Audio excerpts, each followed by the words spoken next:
krijesa, me një ratë, ne do bëjmë gjithçka që do të mirë, por unë jam për shprehjen më të madhe për të gjithë klerikët që ju visti,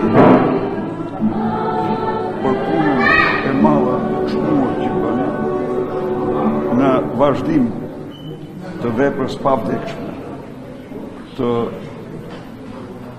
Zot Janullatos, i cili punoi me një përkushtim të jashtëzakonshëm dhe ngriti nga rënojat.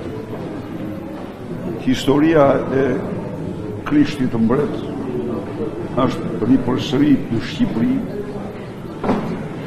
sepse edhe këtu menduar që parafshonin fen dhe besimin fetar, por ju ngritët nga hiri, e ngritët dhe sot është në performancë të shkëlqyer me një mbështetje të gjërë të besimtarëve me të gjitha institucionet.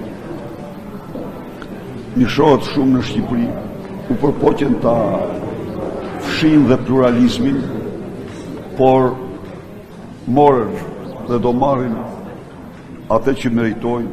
Sot pluralizmi është i fortë, të mëdha dhe kam besim të madh që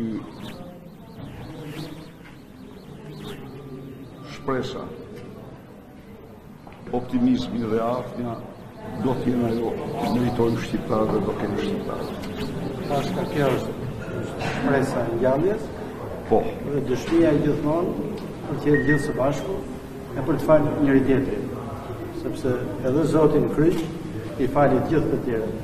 Ndoshta mesazhi i faljes është zbehur shpeshherë. Në Pashkë duhet ta ndezim gjithmonë. Ne gjithë jemi vëllezër, sidomos këtu jemi vëllezër të një kombi, e duhet të përpiqemi të jetojmë paqen dhe harmoninë me njëri tjetrin. Ky është mesazhi i Pashkës. Një mesazh shprese e bashkëpunimi me të gjithë. Në këtë ditë, gjithmonë, doja të uroja të gjithë që fitoria e Zotit mbi vdekje është për gjithë njerëzit. Fitoret e tjera mund të jenë gjysmake. Një parti fiton, tjetra udhërohet, një skuadër fiton, skuadra tjetër udhërohet, njëri fiton, tjetri humb. Vetëm në fitoren mbi vdekje mund të bashkohen gjithë njerëzit. Dhe edhe Pashka është një simbol i bashkimit.